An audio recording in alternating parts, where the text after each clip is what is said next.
గతసారి మనం మాట్లాడిన విషయం గుర్తుందా? అహంకారం, గర్వం ఇవి మనిషిని ఎలా లోపలి నుండి బలహీనపరుస్తాయో. అవును, దైవ గుణాలు ఉన్నవాళ్ళు వేరేలా ఉంటారు, రాక్షస గుణాలు ఉన్నవాళ్ళు వేరేలా ఉంటారు అని చెప్పారు కదా. అమ్మా, రాక్షస గుణాలు అంటే మనసు లోపలే ఉంటాయా, బయట కనిపించవా? అదే అడగాలి మీరా. అవి మొదట మనసు లోపల మొదలవుతాయి, తరువాత బయటికి వస్తాయి. కాని కృష్ణుడు ఇప్పుడు చాలా నేరుగా చెప్తున్నాడు, అన్నింటికంటే ముందు 3 విషయాలు జాగ్రత్తగా ఉండాలని. అవును, ఈ అధ్యాయంలో కృష్ణుడు అర్జునుడికి చాలా స్పష్టంగా చెప్తున్నాడు ఏ 3 విషయాలు మనల్ని లోపలి నుండి నాశనం చేస్తాయో, ఏ దారిలో వెళ్తే మనం మనకే మంచి చేసుకుంటామో. ఇప్పుడు ఆ శ్లోకాలు చూద్దాం. త్రివిధం నరకస్యేదం ద్వారం నాశనమాత్మనః కామః క్రోధస్తథా లోభస్తస్మాదేతత్రయం త్యజేత్. కృష్ణుడు అర్జునుడికి చెప్తున్నాడు 3 రకాల తలుపులు ఉంటాయి, అవి మనల్ని లోపలి నుండి నాశనం చేస్తాయి. ఆ 3 ఏమిటంటే కామం అంటే మనసు ఆగకుండా ఏదైనా కావాలని పట్టుకోవడం, క్రోధం అంటే కోపం, లోభం అంటే ఇంకా ఇంకా కావాలని అత్యాశ. ఈ 3 మన ఆత్మకి హాని చేస్తాయి, వీటిని వదిలిపెట్టాలి అని కృష్ణుడు చెప్తున్నాడు. కామం అంటే డిజైర్ కదా అమ్మా, అన్ని డిజైర్స్ చెడ్డవేనా? మంచి క్వశ్చనారో. కావాలని అనిపించడం తప్పు కాదు, కానీ ఆ కావాలని అనిపించడం మన మనసుని కంట్రోల్ చేయడం మొదలుపెట్టినప్పుడు అది మనల్ని సరైన దారి నుండి తప్పిస్తుంది, అప్పుడది కామమవుతుంది. క్రోధం అంటే కోపం కదా నాన్న, కోపం వస్తే ఏమవుతుంది? కోపం వచ్చినప్పుడు మనం సరిగ్గా ఆలోచించలేం మీరా. చెయ్యకూడని మాటలంటాం, చెయ్యకూడని పనులు చేస్తాం, తర్వాత బాధపడతాం. అందుకే కృష్ణుడు దీన్ని ఒక తలుపు అని చెప్తున్నాడు.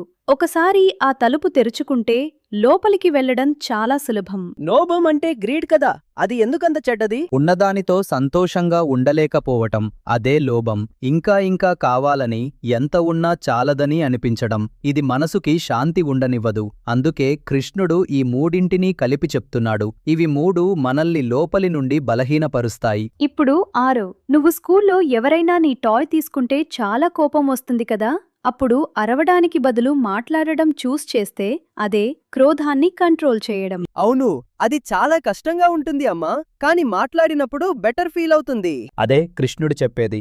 ఈ 3 తలుపుల్ని మూసి ఉంచడం నేర్చుకోవడం, అది మనల్ని హ్యాపీగా చేస్తుంది, బలంగా చేస్తుంది. ఇప్పుడు తర్వాతి శ్లోకం చూద్దాం. ఈ 3 నుండి దూరంగా ఉంటే ఏం జరుగుతుందో కృష్ణుడు చెప్తున్నాడు. ఏతైర్విముక్తః కౌంతేయ తమోద్వారైస్త్రిభిర్నరః ఆచరత్యాత్మనః శ్రేయస్తతో యాతి పరాం గతిం. కృష్ణుడు అర్జునుడికి చెప్తున్నాడు. కౌంతేయ అంటే కుంతి కొడుకు అర్జునుడు.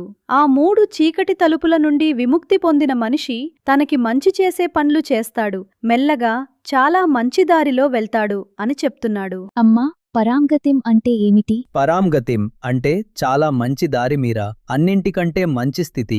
కానీ అది చాలా దూరంలో ఉండే ఏదో కాదు. ప్రతిరోజూ మనం చేసే చిన్న చాయిసెస్ వల్ల మెల్లగా అక్కడికి చేరుకుంటాం. అంటే కోపం కంట్రోల్ చేసుకున్నప్పుడు, గ్రీడ్ లేకుండా ఉన్నప్పుడు మనం ఆటోమేటికలీ బెటర్ అవుతామా? అవును ఆరవ్, కృష్ణుడు చెప్పేది అదే.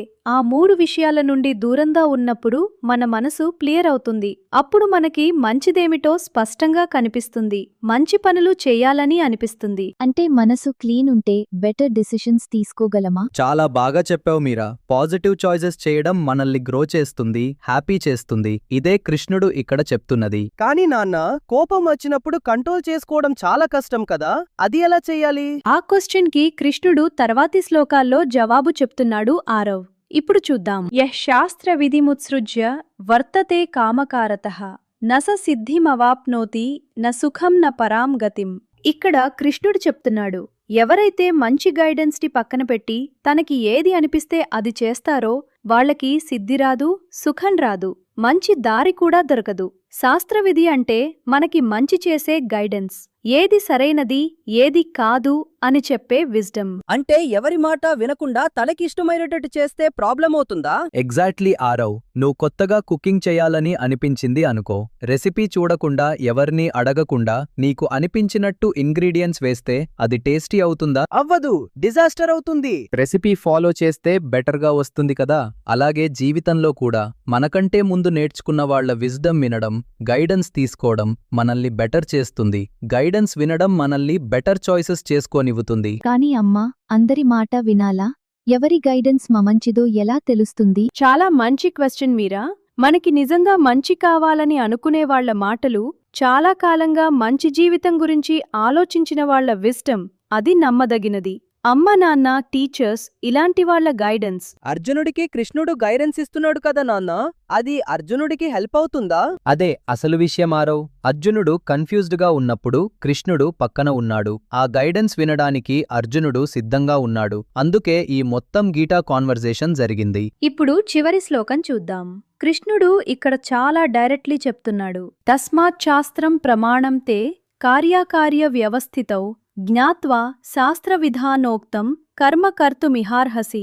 కృష్ణుడు అర్జునుడికి చెప్తున్నాడు, అందుకే శాస్త్రం అంటే మంచి విజ్డమ్, మంచి గైడెన్స్. అది నీకు ఏది చెయ్యాలో ఏది చెయ్యకూడదో చెప్తుంది. దాన్ని అర్థం చేసుకుని దాని ప్రకారం పనులు చేయటం నీకు మంచిది అని. కార్యకార్య అంటే ఏమిటి అమ్మా? కార్యమంటే చెయ్యాల్సినది, అకార్యమంటే చెయ్యకూడనిది. ఏది చెయ్యాలి, ఏది చెయ్యకూడదు అని తెలుసుకోవడం అది చాలా ముఖ్యమారో. నాన్న, ఏది చెయ్యాలో ఏది చేయకూడదో అన్నీ బుక్లో రాసి ఉంటాయా? అన్నీ బుక్లో రాసుండో మీరా, కానీ మనకి మంచి జడ్జ్మెంట్ వచ్చేలా చేసే విజ్డమ్ ఉంటుంది. అది చదివినప్పుడు, విన్నప్పుడు, ఆలోచించినప్పుడు మనకి లోపల ఏది సరైనదో అనిపిస్తుంది. అంటే గీతా చదవడం వల్ల కూడా అది తెలుస్తుందా? అందుకే మనం ఇది చదువుతున్నాం ఆరవ్. గీతాలో కృష్ణుడు చెప్పేది ఏది సరైనది, ఎందుకు సరైనది అని అర్థం చేసుకుని పనులు చేయడం. అది బ్లైండ్గా రూల్స్ ఫాలో చేయడం కాదు, అర్థం చేసుకుని చేయడం. డ్యూటీ అంటే అర్థం చేసుకుని సరిగ్గా యాక్ట్ చేయడం. అర్జునుడు యుద్ధభూమిలో నిలబడ్డాడు. చెయ్యాలా వద్దా అని కన్ఫ్యూజ్డ్ అయ్యాడు. కృష్ణుడు మొత్తం గీటాలో అర్జునుడికి ఒకటే చెప్తున్నాడు, నీ డ్యూటీని అర్థం చేసుకో, క్లియర్గా చూడు, అప్పుడు యాక్ట్ చేయి. అమ్మా, అర్జునుడికి అర్థమైందా? అతను సరిగ్గా చేశాడా? అది మనం చూస్తూనే ఉన్నాం కదా మీరా. కృష్ణుడు మాట్లాడుతూనే ఉన్నాడు, అర్జునుడు వింటూనే ఉన్నాడు. ఆ కన్వర్సేషన్ మనల్ని కూడా చేంజ్ చేస్తోంది కదా. అవును, నాకు కూడా చాలా అర్థమైంది. కోపం వచ్చినప్పుడు ఒక్క నిమిషం ఆగాలని. ఈ 4 శ్లోకాలు చదివాం. ఒక్కసారి మొత్తం వెనక్కి చూద్దాం. కృష్ణుడు ఏం చెప్పాడు? 3 డేంజరస్ తరపులు ఉన్నాయి: కామం, క్రోధం, లోభం. వాటి నుండి దూరంగా ఉండాలి. అవి వదిలిపెడితే మనం గ్రో అవుతాం, మంచి దారిలో వెళ్తాం. చాలా బాగా చెప్పారిద్దరు. అంతేకాదు, గైడెన్స్ వినకుండా తనకి ఇష్టమైనట్టు చేస్తే హ్యాపీనెస్ రాదు అని కూడా కృష్ణుడు చెప్పాడు. అమ్మా, ఈ 3 కామం, క్రోధం, లోభం ఇవందరికీ వస్తాయా? పెద్దవాళ్ళకి కూడా? అవునారవ్, అందరికీ వస్తాయి, పెద్దవాళ్లకి కూడా. అందుకే ఇది ప్రాక్టీస్, ఒక్కసారి చేసి అయిపోయేది కాదు. రోజు ప్రతి సిచ్యువేషన్లో మళ్ళీ మళ్ళీ చూస్ చేయాలి. నాన్న, నీకు కూడా కోపం వస్తుందా? వస్తుంది మీరా, కానీ అప్పుడు ఒక్క నిమిషం ఆగడం, ఎందుకు కోపం వచ్చింది అని చూడడం, అది నేర్చుకున్నాను. కృష్ణుడు అర్జునుడికి చెప్పింది అదే. ఈ ఇమోషన్స్ మనల్ని కంట్రోల్ చేయనివ్వకు. నువ్వు వాటిని చూడు, అర్థం చేసుకో, తర్వాత డిసైడ్ చెయ్యి. సెల్ఫ్ కంట్రోల్ అంటే ఇమోషన్స్ లేకుండా ఉండటం కాదు, ఇమోషన్స్ వచ్చినప్పుడు క్లియర్గా ఆలోచించగలగడం. అర్జునుడికి కూడా ఇవన్నీ ఫీల్ అయ్యాయి కదా, భయం, కోపం, కన్ఫ్యూజన్. కానీ కృష్ణుడు పక్కన ఉన్నాడు. అవును ఆరవ్, అర్జునుడు ఎలోన్ కాదు, కృష్ణుడు ఉన్నాడు.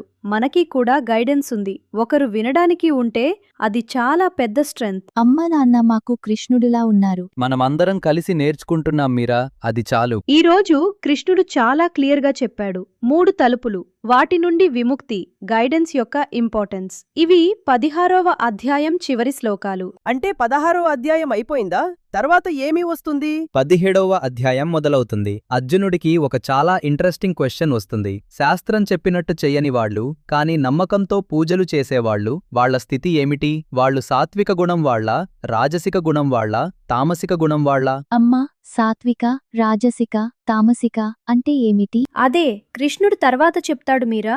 3 రకాల నమ్మకాలు, 3 రకాల తినే పద్ధతులు, 3 రకాల యజ్ఞాలు అన్నీ ఈ 3 గుణాల ప్రకారం ఉంటాయి అని. తినే పద్ధతి కూడా గుణాన్ని చూపిస్తుందా? అది చాలా అన్ఎక్స్పెక్టెడ్గా ఉంది.